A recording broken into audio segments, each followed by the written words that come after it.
ನಮ್ಮ ಬೆಳಗಾವಿ ಜಿಲ್ಲೆಯಲ್ಲಿ election commission of India ಹಾಗೂ ಚೀಫ್ ಎಲೆಕ್ಟ್ರಲ್ ಆಫೀಸರ್ ಅವರ ನಿರ್ದೇಶನದಂತೆ ನಾವು ಹಿಂದಿನ ಒಂದು ತಿಂಗಳಿಂದ ಸ್ಪೆಷಲ್ ಇಂಟೆನ್ಸಿವ್ ರಿವಿಷನ್ ಕಾರ್ಯವನ್ನು ಎಲ್ಲ ಮತಗಟ್ಟೆಗಳಲ್ಲಿ ನಾವು ಮಾಡ್ತಾ ಬಂದಿದ್ದೀವಿ.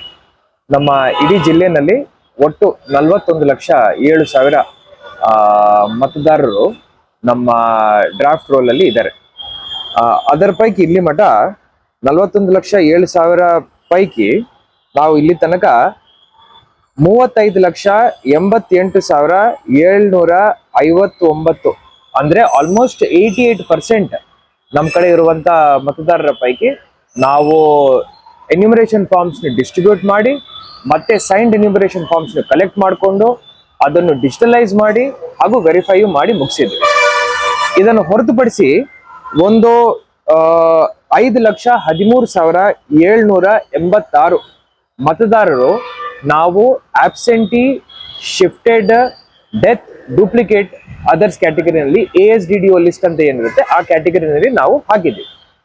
ಇದು ಹಾಕೋ ಮುಂಚೆ ಎಲ್ಲ ನಮ್ಮ ರೆಕಗ್ನೈಸ್ಡ್ ಪೊಲಿಟಿಕಲ್ ಪಾರ್ಟೀಸ್ ಪದಾಧಿಕಾರಿಗಳಿಗೆ, ಜಿಲ್ಲಾ ಮಟ್ಟದ ಪದಾಧಿಕಾರಿಗಳು ಹಾಗೂ ತಾಲೂಕ್ ಮಟ್ಟದ ಪೊಲಿಟಿಕಲ್ ಪಾರ್ಟೀಸ್ ಅಧ್ಯಕ್ಷರಿಗೂ, ತಳಮಟ್ಟದಲ್ಲಿ ಬೂತ್ ಲೆವೆಲ್ ಏಜೆಂಟ್ಸ್ಗೂ ಈ ಪಟ್ಟಿಯನ್ನು ನಾವು ಫಸ್ಟ್ ಆಫ್ ಆಲ್ ಅವರಿಗೆ ಕೊಟ್ಬಿಟ್ಟು ಆ ವ್ಯಾಪ್ತಿನಲ್ಲಿ ಯಾರು ಆಬ್ಸೆಂಟಿ, ಶಿಫ್ಟೆಡ್, ಡೆತ್, ಡೂಪ್ಲಿಕೇಟ್ ಅಂತ ನಾವು ಐಡೆಂಟಿಫೈ ಮಾಡಿದೀವಿ BLO ಮುಖಾಂತರ ಅದನ್ನು ಕ್ರಾಸ್ ವೆರಿಫೈ ಮಾಡಿ ಅಬ್ಜೆಕ್ಷನ್ಸ್ ಇದೆ ಅಂದ್ರೆ ಕೊಡಿ ಅಂತ ಹೇಳಿ ಈ ಎಲ್ಲಾ ಪ್ರಾಸೆಸ್ ಒಂದು ವಾರದಿಂದ ಮಾಡಿ ಇದನ್ನು ನಾವು ಈಗ ಮುಕ್ತಾಯ ಮಾಡ್ಕೊಂಡಿದೀವಿ.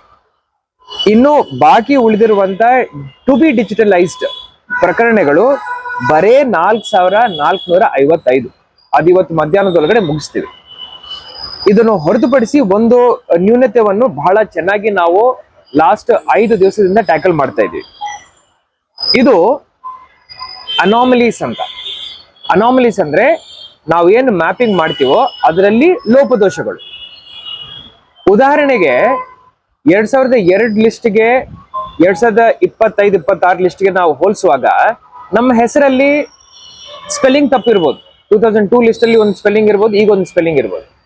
ಆ ಒಂದು ಕರೆಕ್ಷನ್ ವನ್ನು ಮ್ಯಾಪಿಂಗ್ ಮುಖಾಂತರ ಹೆಂಗ್ ಸರಿಪಡಿಸ್ಬೇಕಂತ ನಾವು BLO ಗಳಿಗೆ ಟ್ರೈನಿಂಗ್ ಕೊಟ್ಟು 4.5 ಲಕ್ಷ ಅನಾಮಲೀಸ್ ಇರೋದನ್ನು ಇವತ್ತಿನಿಗೆ ಇಲ್ಲಿ ಮಠ ಅದನ್ನು 2,12,000ಗೆ ಕಡಿಮೆ ಮಾಡ್ಕೊಂಡು ಬಂದಿದ್ವಿ.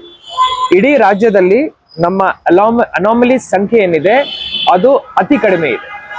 ಬರೇ 5.17% ಅನಾಮಲೀಸ್ ಇದೆ. ನನಗೆ ಬಹಳ ನಂಬಿಕೆ ಇದೆ ಇದನ್ನು 1 ಲಕ್ಷಕ್ಕಂತ ಕಡಿಮೆ ಮಾಡ್ಕೊಳ್ತೀವಿ. ನೋಟಿಸ್ ನಾವು ಯಾರಿಗೆ ಇಶ್ಯೂ ಮಾಡ್ತೀವಿ ಅಂದ್ರೆ ಅನಾಮಲೀಸ್ ಯಾರ್ಯಾರಿಗಿದಾವೆ ಅವರಿಗೆ ನೋಟಿಸ್ ಇಶ್ಯೂ ಮಾಡ್ತೀವಿ. ಹಾಗೂ ಯಾರ್ದು ಮ್ಯಾಪಿಂಗೇ ಇಲ್ಲ, ನೋ ಮ್ಯಾಪಿಂಗ್ ಅಂತ ಏನ್ ಪ್ರಕರಣಗಳಿರ್ತವೆ ಅವ್ರಿಗೆ ನಾವು ನೋಟಿಸ್ ಇಶ್ಯೂ ಮಾಡ್ತೀವಿ. ನೋ ಮ್ಯಾಪಿಂಗ್ ಪ್ರಕರಣಗಳು ನಮ್ಮ ಜಿಲ್ಲೆನಲ್ಲಿ ಬರೇ 75,000. ಸೊ ಇದೊಂದು ಲಕ್ಷ, ಅದೊಂದು 75,000, 1,75,000 ನಾವು ನೋಟಿಸ್ ಜಾರಿ ಮಾಡ್ತೀವಿ. ಅವರಿಗೆ ಟೈಮು ಡೇಟು ಹೇಳ್ತೀವಿ. ಆ ಡೇಟ್ಗೆ ನಮ್ಮ ERO ಹಾಗೂ AEROಗಳು ಒಂದು ಹಿಯರಿಂಗ್ ಮಾಡ್ತಾರೆ, ಅವ್ರಿಗೆ ಆಪರ್ಚುನಿಟಿ ಕೊಡ್ತಾರೆ. ಅದರ ಪ್ರಕಾರ ಅವರನ್ನು ಮತದಾರರ ಪಟ್ಟಿನಲ್ಲಿ ಸೇರಿಸ್ಕೊಳ್ಳಿಕ್ಕೆ ಅವಕಾಶವನ್ನು ಕೊಟ್ಟು ಪ್ರೊಸೀಜರ್ ಫಾಲೋ ಮಾಡಿ ಅವರನ್ನು ಸೇರಿಸ್ಕೊಳ್ತೀವಿ. ಸೊ ಇದರಲ್ಲಿ ಒಂದು ಕ್ಲಾರಿಫಿಕೇಶನ್ ನಾನು ಕೊಡಬೇಕು. ಇದರಲ್ಲಿ ಯಾವುದೇ ಡಿಲೀಷನ್ ಆಗ್ತಾ ಇಲ್ಲ. ಇದು ಡಿಲೀಷನ್ ಅಂತ, ಈ ಎಕ್ಸರ್ಸೈಸ್ ಡಿಲೀಷನ್ ಅಂತ ನಾವು ತಿಳ್ಕೋಬಾರ್ದು. This is only a corrective exercise. ಏನೇನ್ ನಮ್ಮ ಮತದಾರರ ಪಟ್ಟಿನಲ್ಲಿ ಲೋಪದೋಷಗಳಿದಾವೆ ಅದನ್ನು ನಾವು ಸರಿಪಡಿಸ್ಕೊಳ್ತಾ ಇದ್ದೀವಿ. ಹೌದು, ಎಷ್ಟು ಜನ ಇಲ್ಲಿಂದ ಶಿಫ್ಟ್ ಆಗ್ಬಿಡ್ತಾರೆ, ಮೈಗ್ರೇಟ್ ಆಗ್ತಾರೆ, ಆಬ್ಸೆಂಟ್ ಇರ್ತಾರೆ, ಇಲ್ಲಿರಲ್ಲ, ಬೇರೆ ಕಡೆ ಇರ್ತಾರೆ. ಅವರನ್ನು ನಮ್ಮ ಮತಗಟ್ಟೆನಲ್ಲಿ ಇರುವಂತ ಪಟ್ಟಿಯಿಂದ ಅವರನ್ನು ಬೇರೆ ಕಡೆಗೆ ಶಿಫ್ಟ್ ಮಾಡೋ ಜವಾಬ್ದಾರಿ ನಮ್ದಾಗುತ್ತೆ. ಈ ಎಕ್ಸರ್ಸೈಸ್ ಮುಖಾಂತರ ಅದು ಮಾಡ್ಲಿಕ್ಕೆ ಸಾಧ್ಯ. ಬಹಳ ಸಿಂಪಲ್. ಮದುವೆ ಆದಾಗೆ ನಾವು ಮೊನ್ನೆ ಏನ್ ಮಾಡಿದೀವಿ, ಮ್ಯಾಪಿಂಗ್ ಎಕ್ಸರ್ಸೈಸ್ ಮಾಡುವಾಗ್ಲೇ ಅವರಿಗೆ ನೀವು ಸೆಲ್ಫ್ ಮ್ಯಾಪಿಂಗ್ ಮಾಡ್ಕೊಳ್ಳಿ ಅಂತ ಹೇಳಿ ಆಪ್ಷನ್ ಮಾಡಿ ಕೊಟ್ಟಿದ್ದೀವಿ. ಸೆಲ್ಫ್ ಮ್ಯಾಪಿಂಗ್ ಮಾಡಿದೀವಿ. ಹೆಂಗ?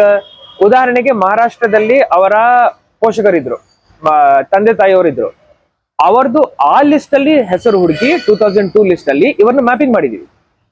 ಮ್ಯಾಪಿಂಗ್ ಮಾಡಿಬಿಟ್ಟು ಮುಗಿಸಿದೀವಿ. ಉದಾಹರಣೆಗೆ ಅವರ ಹೆಸರು ಈಗ ಒಂದಿದೆ, ಮದುವೆ ಆಗೋ ಮುಂಚೆ ಒಂದು ಹೆಸರಿತ್ತು, ಅವಾಗ ಏನ್ ಹೇಳಿದೀವಿ ಅಂದ್ರೆ ಮ್ಯಾಪಿಂಗ್ ಮಾಡುವಾಗ ನೀವು ಸೆಲ್ಫ್ ಮ್ಯಾಪಿಂಗ್ ಗೆ ಹೋಗ್ಬೇಡ, ಆವಾಗ ಸ್ಪೆಲ್ಲಿಂಗ್ ಅಲ್ಲಿ ಎರರ್ ಬರುತ್ತೆ. ನೀವು ತಂದೆ ತಾಯಿ ಜೊತೆ ಮ್ಯಾಪಿಂಗ್ ಮಾಡ್ಕೊಳ್ಳಿ, ಆವಾಗ ಸ್ಪೆಲ್ಲಿಂಗ್ ಮಿಸ್ ಮ್ಯಾಚ್ ಬರಲ್ಲ ಅಂತ ಹೇಳಿದೀವಿ. ಅದೆಲ್ಲ ಬಿ ಎಲ್ ಗಳು ಈಗ ಮಾಡಿ 4.5 ಲಕ್ಷ ಈ ತರ ಮಿಸ್ ಮ್ಯಾಚ್ ಇರೋದನ್ನು ಈಗ ಬರೀ 2,12,000ಗೆ ತಗೊಂಡ್ ಬಂದಿದ್ದಾರೆ. ನನಗೆ ಪೂರ್ತಿ ನಂಬಿಕೆ ಇದೆ.